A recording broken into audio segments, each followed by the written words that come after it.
아멘. 할렐루야. 아멘. 할렐루야. 아멘. 가정의 달을 맞이했는데요. 아무리 목속인 사람들도 나무 토막 같은 사람들도 왠지 올해는 가정을 돌아보게 돼 있죠. 그렇지 않는가요? 그렇죠?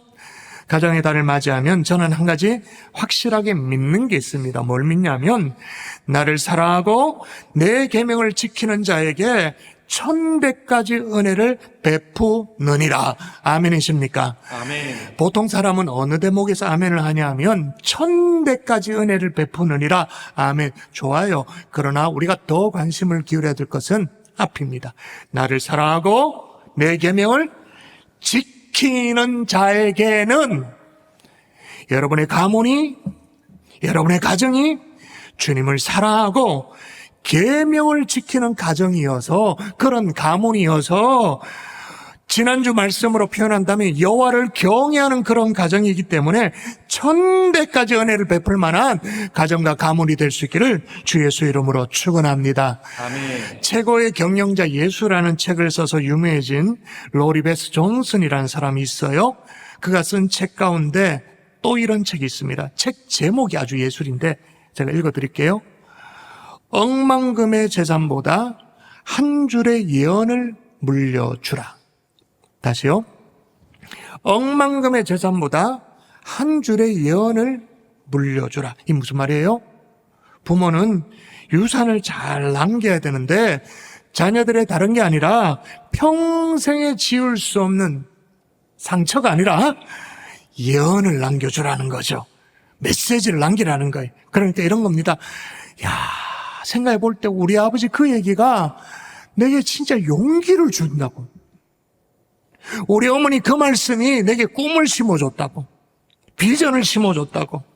그런 축복의 메시지를 남겨야 된다, 그 말인 거예요. 여러분, 하여튼 부모는 자녀들에게 남기되 축복의 메시지를 남겨야 되는데, 오늘 본문에 보니까 히브리서 11장 믿음장입니다. 믿음의 거장들도 자녀에게 뭘 남겼어요. 그런데 공통된 점이 뭐냐? 또 읽어볼까요? 자, 이삭부터 보도록 하십시다. 같이 읽습니다. 시작. 믿음으로 이삭은 장차 있을 일에 대하여 야곱과 에서에게 축복하였으며. 자, 이삭이 자녀 야곱에게 뭘 남겼다고요? 축복을 남긴 거죠. 믿음으로 야곱은 죽을 때 요셉의 각 아들에게 축복하고 그 지팡이 머리에 의지하여 경배하였다. 야곱도 요셉의 각 아들, 그러니까 이제 한 단계 더 넘어가서 손자잖아요. 손자들 축복하고. 또 요셉도 볼까요? 여러분 읽어볼까요? 같이 읽습니다. 시작. 믿음으로 요셉은 임종시에 이스라엘 자손들이 떠날 것을 말하고 또 자기 뼈를 위하여 명하였습니다. 여기 보니까 요셉이 임종시에 이스라엘 자손들에게 말했다. 이거는 축복 아니네. 여러분, 말했다, 이 말 역시 축복했다, 그 말입니다. 왜냐하면 뭘 말했느냐? 이스라엘 자손들이 떠날 것을 말했다. 그럼 뭘 떠나는데? 애굽에 종살이 하던 그 애굽 땅에서 떠날 것을 말했다. 아니, 지금 종살이 노예 생활하는데 떠날 것을 말했다. 축복이죠. 진짜 축복이죠. 엄청난 축복. 여러분은 자녀에게 뭘 남기고 지금 뭘 심고 계시나요? 자녀의 가슴에 하나님을 심고 신앙을 심어주고 앞길에 하나님이 함께 하시는 축복을 정말로 상속시키는 위대한 부모님들 될 수 있기를 주 예수 이름으로 축원합니다. 아멘. 위대한 신앙의 부모님들 될 수 있기를 주의 이름으로 축복합니다. 아멘. 그렇게 여러분이 축복해야 되는 이유가 있어요. 따라하십시다. 믿음의 절정은 믿음의 절정은 축복이다. 축복이다. 여러분, 오늘 본문이 보니까 희한해요. 왜 희한하냐면 이삭을 다루고 야곱을 다루고 요셉을 다루잖아요. 그의 생애에 드라마틱한 일들이 얼마나 많았습니까? 지금 히브리서입니다. 그것도 11장 믿음장입니다. 그러면 그의 생애 가운데 완전히 엑기스로 쫙 뽑아가 이건 진짜 믿음이다, 진짜 믿음이다, 이런 걸 딱 뽑아야 되잖아요. 사실 여러분, 이삭, 야곱, 요셉 믿음으로 한 일 굉장히 많습니다. 보통 사람이라면 시도도 못할 만한 그런 엄청난 위대한 업적 많이 있어요. 예를 들어 이삭 같은 경우에 그 아버지 아브라함에게 하나님께서 말씀하셨죠. 네 아들, 네 사랑하는 독자 이삭을 바치라, 번제로 드리라. 그 스토리 아시죠? 지금 설명할 시간 없어요. 창세기 22장을 보세요. 잘 모르면. 근데 그 대목을 볼 때 정말로 가슴 아픈 대목은 뭐냐면 이제 아버지 아브라함하고 이삭이 뭐 말할 수도 없겠죠. 침묵이 흐르는 상황 속에 모리아산을 오릅니다. 이제 아들이 청년이니까 번제를 바치라고 했으니까 번제는 번트 오퍼링, 완전히 불살라 올려드리는 거니까 땔감이 필요했겠죠. 땔감을 등짐 지어가지고 그리고 불을 챙겨가지고 올라갑니다. 근데 아들 이삭이 보니까 좀 이상한 거예요. 그래서 아버지한테 물어요. 아버지, 불과 나무는 여기 있는데 번제할 어린 양은 어디 있습니까? 야, 가슴이 기가 막히는 상황이죠. 아들이 거꾸로 그걸 물어오니까 이 대답을 어떻게 해야 돼요? 아브라함이 어떻게 대답해요? 여호와께서 준비하시리라. 그래서 모리아산에 오르긴 올랐습니다. 오늘 아브라함은 이제 장작을 켜커이 쌓아놓고는 아들 이삭을 꽁꽁 묶죠. 그리고 칼을 들어서 이제 내치려는 순간에 지난주에도 살펴봤습니다마는 하나님이 막 말립니다. 아브라함아, 아브라함아. 같이 시작. 아브라함아, 아브라함아, 그에게 아무 일도 하지 말라. 내가 내 아들, 내 독자까지도 내게 아끼지 아니하였으니 내가 이제야 내가 하나님을 경외하는 줄을 아노라. 여러분 이 대목에서 여러분 아브라함도 아브라함이지만 생각해 보세요. 이삭, 야, 번제할 어린 양은 어디 있느냐, 어디 있습니까? 라고 물었더니 여호와께서 준비하실 것이다 라고 아버지가 대답했어요. 그랬는데 그 아버지가 내 손을 묶고 결박시켜 제단 위에 나를 올려놔 죽이려고 해요. 근데 희한하게 청년 이삭이 가만히 있어요. 아니 고령의 아버지 아브라함이 그렇게 하면 어익하십니까? 그러면서 손이라도 잡고 너만 들었나 아버지 어익하십니까? 정신 차리십시오. 그렇게 할 수도 있는데 막을 수 있죠. 충분히 그러고 남습니다. 마음만 먹으면. 근데 가만히 누워 있어요. 얼마나 대단한 믿음이에요? 엄청난 믿음으로 한 일이잖아요. 자, 만일에 제가 오늘 본문 믿음장 히브리서를 기록하는 저자라면, 그런 기록자라면 이 장면을 가장 하이라이트로 쫙 뽑아가지고 막 멋있게 쫙 그래, 이삭이 이런 사람이라고 그렇게 쫙 기록을 했을 거예요. 근데 히브리서의 기자는 이 사건에 대해서는 침묵해요. 물론 아버지 아브라함 때 잠깐 언급을 합니다만은 오히려 뭘 기록하느냐? 자, 볼까요? 읽어볼까요? 다시 읽습니다. 시작. 믿음으로 이삭은 장차 있을 일에 대하여 야곱과 에서에게 축복하였으며. 왜 그럴까요, 여러분? 왜 그러죠, 지금? 믿음의 절정은, 믿음의 클라이막스는 뭐니 뭐니 해도 자녀를 축복하는 것이기 때문에. 이해가 되십니까?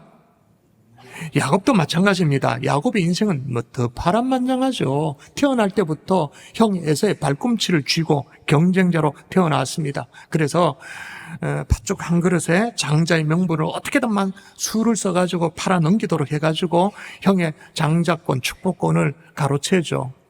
그래서 이제 형을 이렇게 같이 있을 수 없으니까 도망가는데 루스 벌판에서 하나님을 만납니다. 돌베개를 베고 자는데 사닥다리가 오르락내리락 하면서 천사가 오르락내리락 하면서 그 외삼촌 라반의 집에 가서 쏟고 속이는 그 치열한 경쟁 가운데 그렇게 생존을 해요.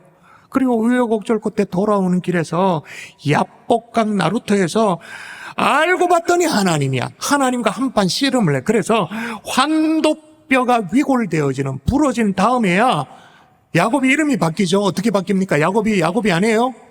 이스라엘이라고. 그래서 이스라엘이 나온 거예요. 여러분 이런 얘기들 쫙 모아가지고 야곱의 일대기를 기록할 것 같으면 아마 책이 몇 권이 나와야 될 거예요.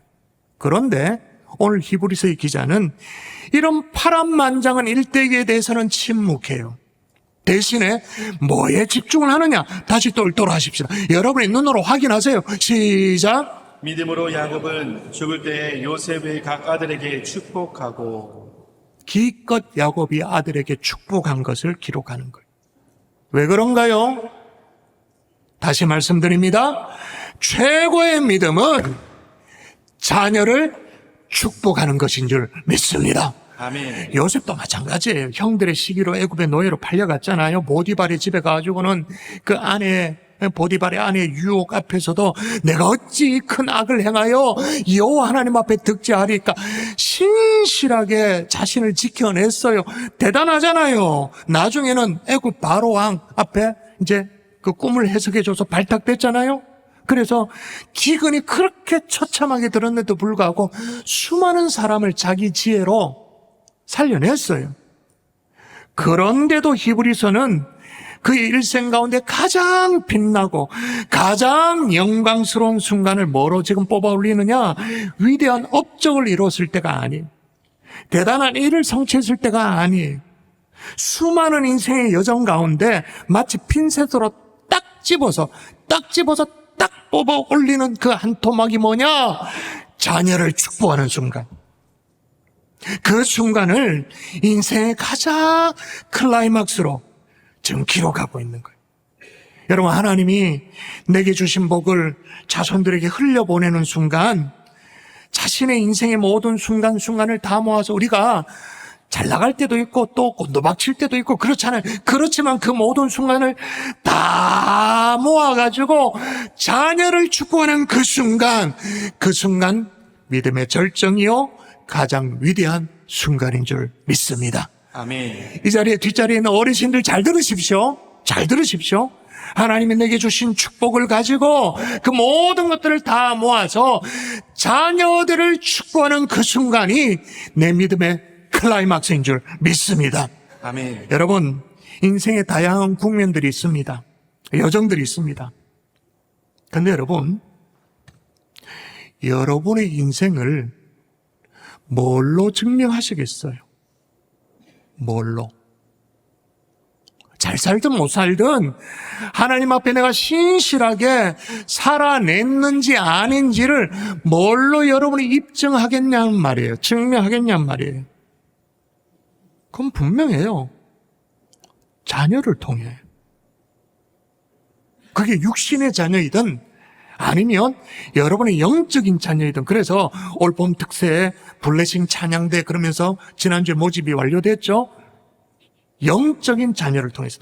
그래서 시편 기자가 이런 대목을 기록하는 겁니다. 자, 읽어볼까요? 같이 시작. 보라, 자식들은 여호와의 기업이요 태의 열매는 그의 상급이로다. 젊은 자의 자식은 장사의 수중의 화살 같으니 이것이 그의 화살통에 가득한 자는 복되도다. 그들이 성문에서 그들의 원수와 담판할 때에 수치를 당하지 아니하리로다. 할렐루야. 아멘. 여러분, 부모가 경건한 신앙으로 자녀에게 축복을 심어줄 때 그 가문, 그 후손 길이 빛나게 되는 줄 믿습니다. 아멘. 그게 되면 내 인생 잘 살아온 거죠. 정말로 후회 없이 잘 살아온 거예요. 그런데 여러분, 믿음의 절정이 축복이란 걸 알고 나도 축복하는 인생을 살고 싶어도요. 따라할까요? 축복도 믿음이 있어야 한다. 믿음이 있어야 한다. 예, 믿음 없으면 절대로 못 돼요. 이삭과 야곱 그리고 요셉도 자손들을 축복했다 기록합니다. 자, 이삭은 아들에게 축복을 했고 야곱은 손자에게, 이게 폭이 넓어집니다. 요셉은 이스라엘 전체 후손들을 위해서 축복합니다. 자, 축복하는데 공통점을 잘 살피십시오. 제가 먼저 읽어볼게요. 이 믿음으로 이삭은 장차 있을 일에 대하여 야곱과 에서에게 축복하였으며, 여러분 시작. 믿음으로 야곱은 죽을 때에 요셉의 각 아들에게 축복하고, 또 제가 읽을게요. 믿음으로 야곱은 인종시 이스라엘 자손을 떠날 것을 말하고. 다 뭐예요? 믿음으로. 그러면 여러분, 축복도 믿음이 없으면 못해. 믿음이 없어. 어떤 믿음인가? 첫 번째는 하나님이 내게 축복권을 주셨다라는 믿음이 필요한 거예요. 하나님이 축복할 수 있는 권리, 권한, 그런 어떤 권위를 우리에게 주셨다라는 것을 믿어야 돼. 나 혼자 그냥 하나님이 그런 것도 안 주셨는데 축복한다면 자기 최면에 빠진 사람이잖아요. 자기 세계에 갇혀있는 망상 환자일 수 있잖아요. 근데 우리는 그렇지 않아요. 하나님이 아브라함 믿음의 조상으로 발탁하실 때부터 이제 거의 외우죠. 내가 너로 큰 민족을 이루고 내게 복을 주어 내 이름을 창대하기리니 너는 복이 될지라. 근데 그 다음이 더 중요하다 그랬습니다. 자, 읽어볼까요? 너를 시작. 너를 축복하는 자에게는 내가 복을 내리고 너를 저주하는 자에게는 내가 저주하리니 땅의 모든 족속이 너로 말미암아 복을 얻을 것이라 하시니 땅의 모든 족속이 너로 말미암아 복을 받는다. 에이, 목사님, 그거 아브라함이잖아요. 우리는 아니잖아요. 제가 몇 주 전에 말씀드렸죠. 하나님이 아브라함에 대해서 어떻게 성경에 풀이를 적어놨냐면, 잘 보세요. 그 약속을 그 모든 후손에게 굳게 하심이라. 율법에 속한 자에게뿐만 아니라 아브라함의 믿음에 속한 자에게도 그러하니 아브라함 우리 모든 사람의 조상이라. 자, 누구에게도? 아브라함의 믿음에 속한 자에게도. 그럼 물어봐야 되죠. 자, 여러분은 아브라함의 믿음에 속한 자입니까? 갈로 바뀝니까? 대답하세요. 아브라함 믿음에 속한 자입니까? 저 갈로 밖에 밀려나가지고 찌개다십니까? 뭡니까? 찌개다시? 아브라함의 믿음에 속한 자죠. 그러므로 하나님이 아브라함에게 복을 줄 수 있는 권한을 준 것처럼 저와 여러분에게도 축복권이, 특별히 자녀를 향한 축복권을 주셨다는 것을 믿을 수 있기를 바랍니다. 아멘. 여러분, 축복도 믿음이 있어야 된다는 게요, 일부 예배 때 있었던 일입니다. 요 대목이었습니다. 정말 아브라함에게 주셨던 그 축복권을 특별히 자녀에게 주실 수 있기를 바랍니다. 그랬는데 아멘을 안 해. 앞에 아직 앉아 계시는데. 그래가지고 야, 정말 축복도 정말 믿음이 있어야 합니다. 여러분이 아멘으로 더 받으셔야 됩니다. 라고 했는데 또 아멘을 안 하셔요. 왜 안 하냐? 믿음이 없는 거예요. 진짜 없는 거예요.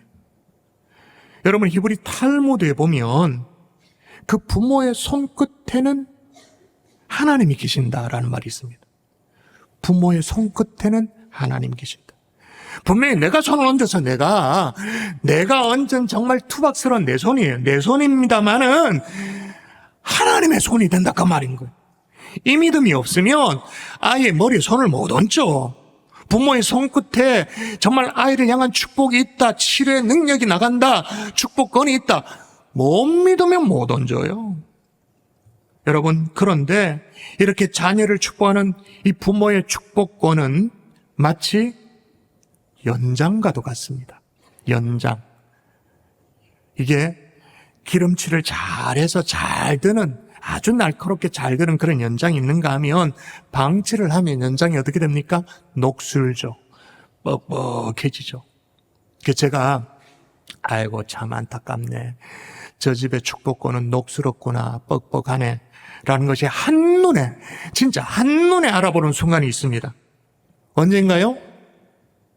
이제 곧 있으면 특세가 되어지는데, 특세 아침 아이들과 함께 아이 축복기도, 강단기도 장관을 이루지 않습니까? 그래서 원래는 월요일은 다윗 이하의 어린아이들 월요일 날 강단에 올라오시면 되고, 또 다니엘 청소년들은 화요일 날 좀 구분을 할게요. 너무 숫자가 많아서 그렇게 하는데, 그렇게 이제 하다가 강단에 올라와서 함께 찬양하고 기도하다가, 자, 그렇게 인도할 때가 있잖아요. 자, 이 시간에 부모님들 아이의 머리에 손을 얹고 기도하십시다. 그렇게 할 때가 있어요. 그때 어떤 민망한 일이 벌어지나요?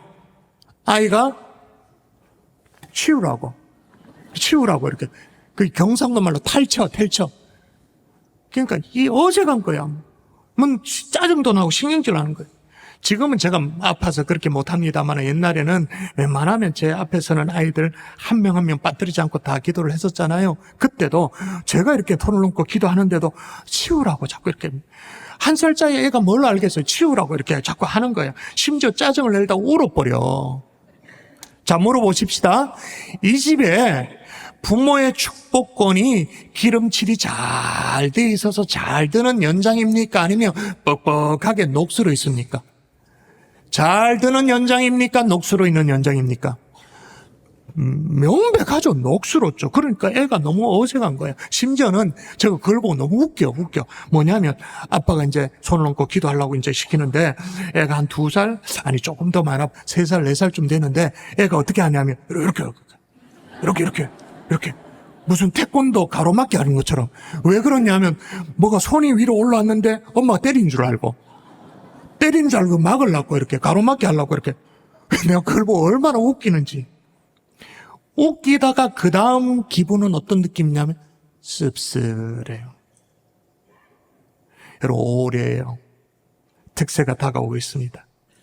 이 자리에 어머니뿐만 아니라 아빠들이요, 가장들이요, 하나님이 주신 축복권 다시 닦고 기름칠을 해서 마음껏 축복하는 부모님들 될 수 있기를 주의 이름으로 축원합니다. 아멘. 여러분의 손길이 될 수 있기를 주의 이름으로 축원합니다. 아멘. 강단 위에 와가지고 뽀록나지 말고 지금부터 연습하시라고요.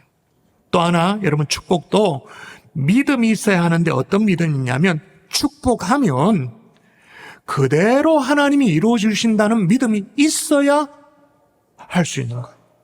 실제로 이루어 주시나요? 예, 이루어 주시죠. 여러분, 이삭을 보세요. 이삭이 축복합니다. 자, 이삭이 아들 야곱과 에서를 축복해요. 실은 지금 동생 야곱이 이제 형 에서인 줄 알고 잘못 축복했잖아요. 동생 야곱이 형 에서인 줄 알고. 그래서 막 있는 것 없는 축복을 다 했습니다. 근데 야곱이 장자의 축복을 그대로 다 고스란히 받아요. 어떻게 됩니까? 야곱이 12아들을 낳잖아요. 에서의 아들이 아니고 야곱의 12아들이 이스라엘의 12지파가 되어지는 걸 실제로 그대로 이루어지는 거예요. 그럼 이 대목에서 그렇게 생각할 거예요. 아니, 이삭이 믿음으로 자녀를 축복했다고 하는데 그게 어디 믿음으로 축복한 거냐고. 그 나이 들어가 눈 어두워서 실수한 거지. 못 알아보고. 응? 눈 어두워서 실수한 걸 가지고 믿음으로 축복했다고 이렇게 성경에 기록하면 되냐고. 실수한 걸 가지고. 여러분, 하나님은 실수마저도 선용하세요. 근데 아무 때나 실수한 걸 가지고 다 선용하는 건 아닙니다. 하나님의 뜻에 맞아야 되는 거죠. 여러분, 이삭이 2 쌍둥이를 낳았습니다. 낳았을 때 원래 보여주셨던 하나님의 뜻이 원래 뭐였냐면, 읽어볼까요? 이게 원래 하나님의 뜻이었어요. 시작. 여호와께서 그에게 이르시되 두 국민이 내 태중에 있구나. 두 민족이 내 복중에서부터 나누이리라. 이 족속이 저 족속보다 강하겠고 큰 자가 어린 자를 섬기리라 하시니라. 예, 큰 자가 어린 자를 섬길 것이다. 뒤집어진다. 원래 하나님이 뜻하신 바가 있었던 거예요. 그러니까 그냥 실수해도 하나님이 다 오냐 좋다 선용하는 게 아니라 하나님의 뜻을 성취하는 부모의 실수라면 혹 실수했다 하더라도 하나님이 선용하시는 줄 믿습니다. 아멘. 그러므로 우리가 정말 인색하게 자녀들에게 축복해야 될까요? 마음껏 축복해야 될까요? 마음껏 해야 되지. 인색하게 축복은 1년에 단 한 번이다. 이번에 했으니까 1년 후에 보자. 그게 아닌 거예요. 마음껏. 여러분, 이거는 야곱이 요셉의 2 아들, 그러니까 손자잖아요. 축복할 때도 마찬가지예요. 이제 할아버지 앞에 요셉이 2 아들을 데리고 와서 축복 기도를 받을 때였습니다. 므낫세와 에브라임이었잖아요. 그러니까 요셉 입장에서는 므낫세가 맞으니까 할아버지로부터 축복 기도를 받을 때 그래서 할아버지 오른손에 므낫세의 머리가 가도록 이렇게, 그리고 미안하지만 왼손은 에브라임, 자자 이렇게 밀어 넣었습니다. 밀어 넣었는데 갑자기 야곱이 손을 어긋나게 꽉 불어요. 사실 여러분, 이렇게 2 사람 손을 얹고 기도하는 건 할 수 있어요. 근데 이걸 꼬아가지고, 막, 진짜 안 돼, 이거. 머리에 손 얹는다는 게. 그 어려움을 또 하는 거예요. 그래서 요셉이 깜짝 놀라가지고, 당황해가, 아버지, 그러면서, 노인네가 지금 뭐 왜 이러시나 싶어가지고, 말렸어요. 말렸는데, 그때, 야곱이 하는 얘기, 볼까요? 읽어볼까요? 시작. 나도 한다. 내 아들아 나도 한다. 그도 한 족속이 되며 그도 크게 되려니와 그의 아우가 그보다 큰 자가 되고 그의 자손이 여러 민족을 이루리라 하고. 실제로 어떻게 됐을까요? 역사가 이걸 증명하잖아요. 야곱이 할아버지가 축복한 그대로 에브라임이 이스라엘의 남은 모든 지파 가운데 가장 강성한 지파가 되어지는 거예요.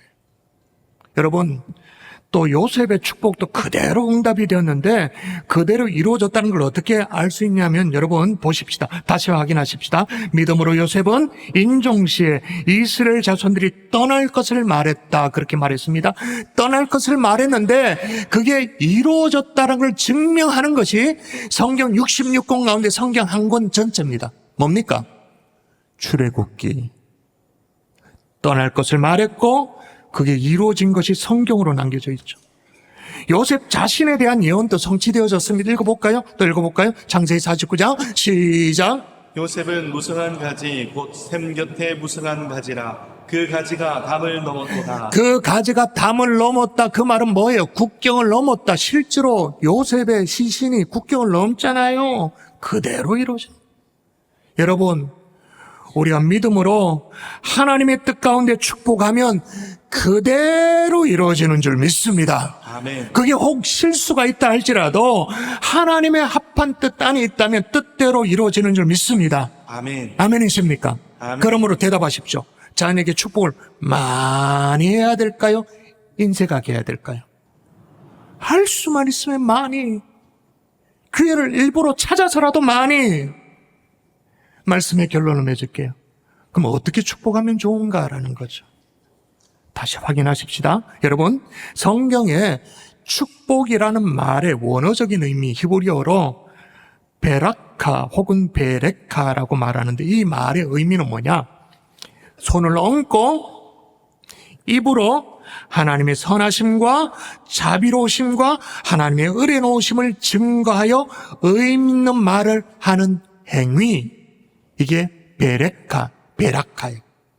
자, 손을 얹고 입으로 하나님의 선하심과 자비로우심을 증거하는 말을 한다. 이건 뭐예요? 축복, 기도지. 어떻게 자녀를 축복할 것인가? 그냥 여러분의 마음속에 있는 바람을 막 구구절절히 그게 아니에요. 정확해요. 손을 얹고 정확한 축복, 기도. 하소연이 아니에요. 여러분의 그냥 바람 정도가 아니에요. 정확한 축복, 기도. 아브라함 링컨이 먼 훗날 기자들에게 둘러싸여가지고는 어떤 젊은 기자가 물었습니다. 당신을 오늘날의 링컨으로 만든 힘이 뭡니까? 라고 물었어요. 기자는 그런 기대를 했겠죠. 뭔가 대단한 성공 비법, 성공의 노하우 이런 것들이 얘기가 나올 줄 기대를 했었어요. 그런데 아브라함이 내 어머니의 축복 기도입니다. 내가 잠자리에 들 때나 잠자리에 일어날 때 언제나 어머니의 손이 얹혀져 있었습니다. 어머니의 기도는 나를 격려하고 축복으로 넘쳐나 있었고 우리가 살던 오두막 통나무집에는 언제나 구석구석 어머니의 축복 기도 소리가 가득히 스며져 있었습니다. 그 어머니가 내게 주신 축복의 말씀은 내가 들에서 일을 할 때나 선거에 여러 번 낙방했을 때나 내가 상원의회에 당선되어지고 대통령에 당선되어 직무를 감당할 때도 그 어머니의 축복 기도 소리는 언제나 내 귓전에 떠나지 않았습니다. 오늘의 나를 맞는 것은 어머니의 축복 기도 소리 덕분이었습니다. 아무도 아멘 안 하신다. 지금 여러분 막 잠자리에 든 자녀의 머리에 손을 얹고 기도하는 축복하는 부모의 기도 엄청난 권세가 있는 거예요. 이거는 사용하지 않고 맨날 아동바동 그냥 돈 벌어가 학원 왜 보냈고 영어 학원 왜 보냈고 바보지. 부모의 손에 엄청난 축복의 권세가 있는데 여러분 안타깝지만 어느 집 밤에 술에 째려가지고는 잠자리에 드는 여러분의 남편의 손을 붙잡고 기도하는 아내의 기도 역시 권세가 있는 거예요. 여러분이 이 축복권을 녹슬도록 방치하지 않기를 주의 이름으로 축원합니다. 아멘. 그런데 이걸 기도 제목 나눔 한다고 말하면서 그냥 뭐 그걸 기도 제목 나눔을 빙자해가지고 막 자기 하소연을 하는 것이라고 자꾸 착각해. 그게 아니야. 정확하게 축복 기도. 남편을 위한 기도, 자녀를 위한 기도, 괜히 그냥 막 구설수에 막 오르내려 가면서 막 기도 제목 나눈다고 막 하소연하고 그렇게 하고 있어요. 축복 기도. 여러분 믿음으로 축복하십시오. 아멘. 기도로 축복하십시오. 하나님의 뜻이라면 반드시 이루어 주시는 줄 믿습니다. 아멘. 요즘 금요 성령 집회 때 정말 어린아이들이 많이 오니까 난 정말 너무 감사해요. 한국교회, 이런 한국교회 있냐? 나와보라. 그렇게 말하고 싶을 만큼. 제가 몇 주 전에 그런 얘기를 했죠. 아이들끼리 옹기종기 모여 앉는 것 별로 신앙적으로 도움이 안 된다고. 왜냐? 저들끼리 모여 앉으면 도찐 개찐이니까. 비슷하니까. 어린아이라면 부모가 옆에 앉혀놓고 말씀 듣는 태도, 기도하는 방법 그냥 가르치려고 하는 것이 아니라 온몸으로 보여줘야 된다고, 그렇게 해야 된다. 그래서 옆에 앉혀서 예배드리라 그렇게 말을 했는데요. 왜냐하면 제가 금요성립 기도회를 인도하다가 한 번씩 과거에는 그런 걸 했었어요. 기억나십니까? 여러분 지금 옆자리에 앉아있는 우리 아이들 머리에 손을 얹고 기도하자고 그렇게 제가 시켰어요. 요즘은 그걸 못해. 왜 못하느냐? 옆에 애가 없어. 있어야 옆에 손을 얹고 기도할 거 아닙니까? 저들끼리 앉아있는데 뭐. 자, 금요일 날 딱 내 옆에 앉혀서 한 번이라도 그렇게 하십시다. 금요일이 5월 8일이니까 어버이날이니까 딱 앉혀서 손을 얹고 기도의 시간에 기도하는 부모님 될 수 있기를 주의 이름으로 축원합니다. 오늘 설교를 시작할 때 나를 사랑하고 계명을 지켜 행하는 자에게 1000배까지 은혜를 베푼다 그렇게 말했는데 나를 사랑하고 계명을 지켜 행하는 자, 다른 말로 말하면 순종하는 자예요. 그 순종을 어디에서 배우겠어요? 부모님으로부터 기도를 받을 때부터 고개를 숙이고 부모의 권위 앞에 고개를 숙일 때부터 순종을 배웠기 때문에 머리가 굵어도 여호와 하나님 앞에 순종하는 거죠. 근데 여러분 내 나이가 60이 되었어요. 근데 왜 부모님께 기도를 안 요청하죠? 이런 설교를 하면 늘 이 생각을 해요. 내 자식들에게 내가 어떻게 기도하냐 이렇게. 여러분 믿음 있는 살아계신 부모님이 계시다면 뭐 70, 90, 100수를 바라보는 그런 부모님이 계신데 왜 부모님 앞에 가서 무릎을 딱 꿇고 어머니 저를 위해서 축복 기도해 주세요. 왜 요청하지 않죠? 그래서 순종을 배우라는 거예요. 부모의 권위 앞에 고개를 숙이는 것을 배우라는 것이 성경의 원리예요. 그런데 내 나이가 50인데 뭘 고개 숙이냐, 뭘 기도받냐. 그냥 아버지, 엄마 그냥 용돈 찔러드리고 뭐 고기 잡수세요. 그게 아니에요.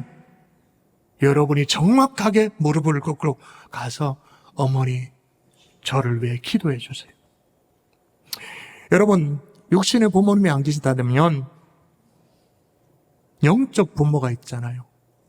목회자가 있잖아요. 솔직히 말해서 우리 교회 장로님들 내외간의 부부가 딱 저 앞에 와서 영적 아버지인 목사님 우리 가정을 위해서 기도해 주세요. 저를 위해서 기도해 주세요. 그런 장로님 부부 잘 없어요. 왜 안 하죠? 왜 기도를 요청하지 않죠? 왜 부모님께 기도를 안 받죠? 여러분 이 축복이 흘러갈 수 있도록 여러분 축복하는 믿음도 필요하지만 축복받는 순종도 필요한 거예요. 믿음뿐만 아니라 순종도 갖추는 하나님의 종들 될 수 있기를 주의 이름으로 축복합니다.